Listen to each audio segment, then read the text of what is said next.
Hello and good afternoon, everyone. Welcome to Story with Tea. We will be reading today The Raven by Edgar Allen Poe and reacting to it. This is, for me, one of my earliest memories into literature that I really enjoyed. Growing up in school, and some of you may have experienced this, reading was never really fun. It was never really engaging or super exciting. But when I finally started to discover literature that I actually enjoyed, it was short, digestible, fun. It was a new experience for me. This is one of those short stories that really takes me back to the fun of reading, the actual enjoyment of sitting down, looking at text on a page, but being able to see it in my mind. Now, I do have a friend, she can't actually see images in her mind. But the cool thing about reading a story aloud is even if you can't picture what's happening, listening to the way it sounds, listening to the way the words roll off the tongue, listening to the particular performer's performance and their attempts to make it real, you can still feel the emotion, especially in this story. I really particularly like how easy it is to pick up the tone, pick up the setting, pick up the mood almost right away. And even though it was written from now a very long time ago in the past, it's still a relatable sense of fear and dread that can be felt. And that's kind of why I like this genre. The slightly moody, slightly artistic, slightly dark, yet it contrasts modern cheesy horror. You think of a lot of B films, you think of a lot of terrible werewolves or monsters in awful makeup and low budget effects, but that's a modern interpretation of horror. Classic interpretations of horror really made you want to feel something. They really made you want to experience something without having all these gimmicks and tricks that the visual arts or performance arts can give. And I want to kind of merge those things today. I'd like us to take a step backwards in time, listen to what Poe was really trying to get you to feel in this story, and just experience that. And we'll take breaks here and there to kind of engage with the story and react to it a little bit. But let's go ahead and just kind of jump right in. The Raven. Once upon a midnight dreary, while I pondered weak and weary over a many quaint and curious volume of forgotten lore, while I nodded nearly napping, suddenly there came a tapping, as of someone gently rapping at my chamber door. "'Tis some visitor," I muttered, tapping at my chamber door. "Only this, and nothing more." Ah, I distinctly remember it was the bleak December, and each separate dying ember wrought its ghost upon the floor. Eagerly I wished the morrow, vainly I had sought to borrow from my books secrets of sorrow, sorrow for the lost Lenore, for the rare and radiant maiden whom the angels name Lenore, nameless here forevermore.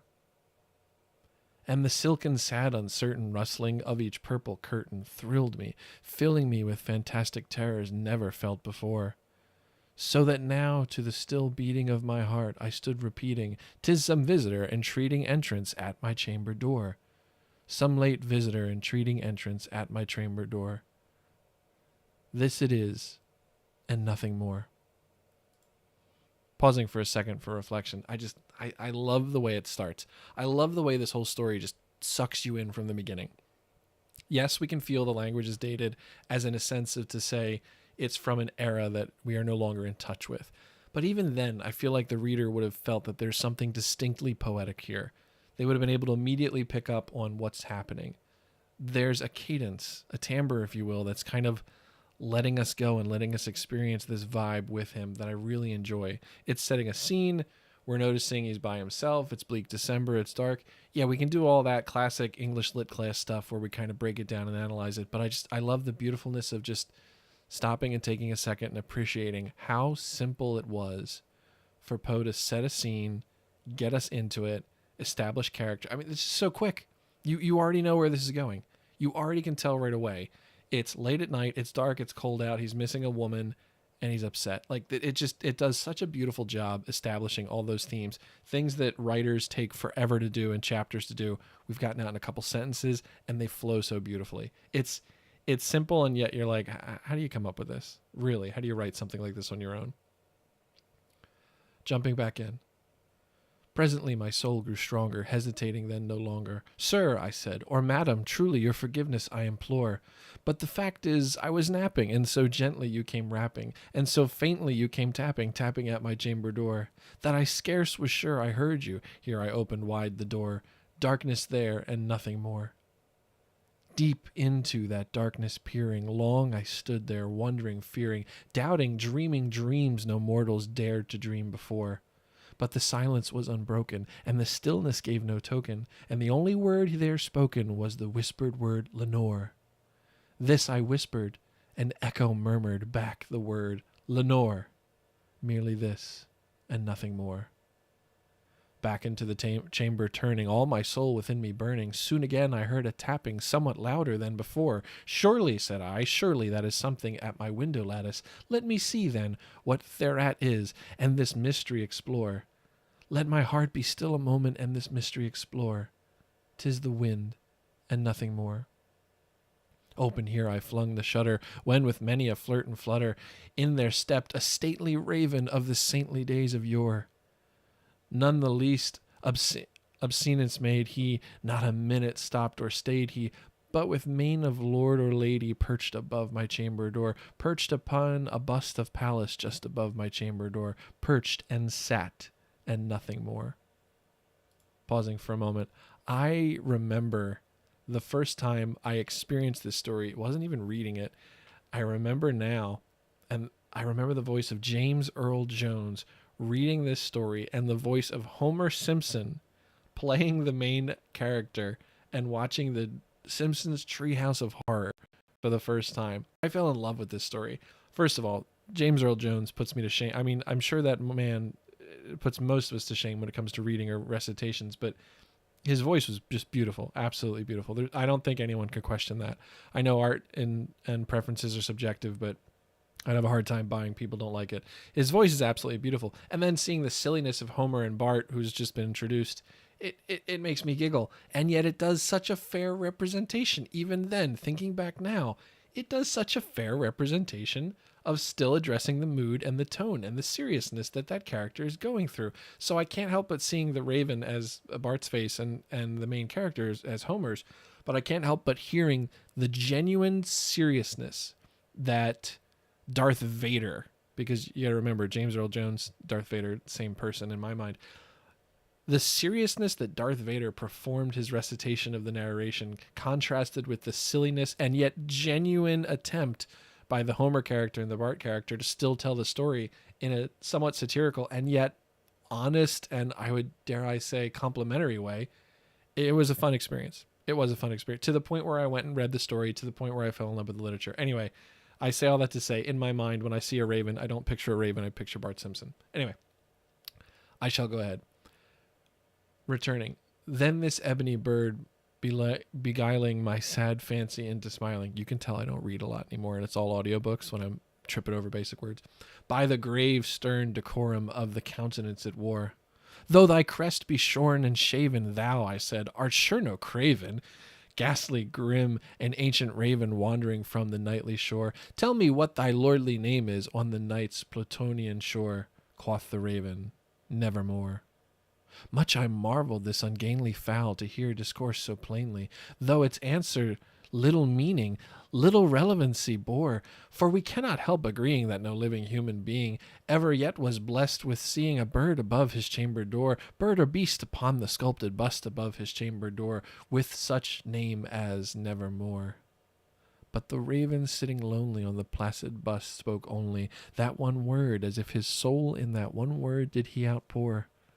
Nothing further than he uttered, not a feather than he fluttered, till I scarcely more than muttered, Other friends have flown before, on the morrow he will leave me, as my hopes have flown before. Then the bird said, Nevermore.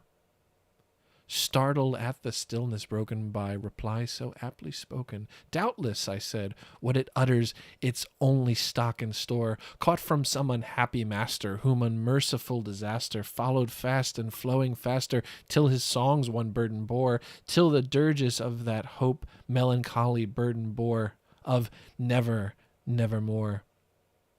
But the raven still beguiling my sad fancy into smiling, straight I wheeled a cushioned seat in front of bird and bustin' door. Then upon the velvet sinking, I betook myself to linking fancy unto fancy, thinking what this ominous bird of yore, what this grim, ungainly, ghastly, gaunt, and ominous bird of yore meant in croaking nevermore.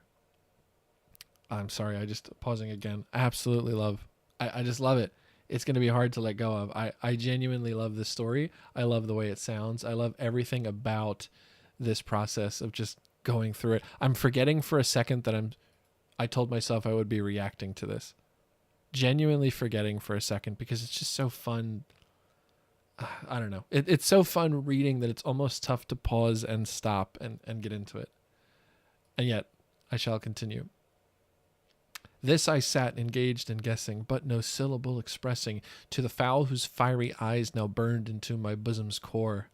This and more I sat divining, with my head at ease reclining on the cushion's velvet lining that the lamplight goaded o'er. But whose velvet violet lining with the lamplight goading o'er she shall press, nevermore.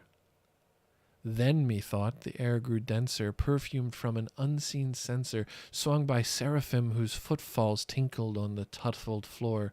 Wretch, I cried, thy God hath lent thee, by these angels he hath sent thee, respite, respite, and Nephthene from my memories of Lenore. Quaff, oh quaff this kind Nephthene, and forget this lost Lenore, quaff the raven, nevermore. Prophet, I said, thing of evil, prophet still, if bird or devil, whether tempter sent or whether temptest tossed thee here ashore, desolate, yet all undaunted, on this desert land enchanted, on this home by horror haunted, tell me truly, I implore. Is there balm in Gilead? Tell me, I implore, quoth the raven, nevermore. Prophet, I said, thing of evil, prophet still, if bird or devil, by that heaven that bends above us, by that God we both adore, tell this soul with sorrow laden, if within the distant Aidenn it shall clasp a sataned maiden whom the angels named Lenore, clasp a rare and radiant maiden whom the angels named Lenore, quoth the raven, nevermore. Be that word our sign in parting, bird or fiend, I shrieked upstarting. Get thee back into the tempest and the night's Plutonian shore. Leave no black plume as token of thy lie thy soul hath spoken. Leave my loneliness unbroken, quit the bust above my door. Take thy beak from out my heart and take thy form from off my door, quoth the raven, nevermore.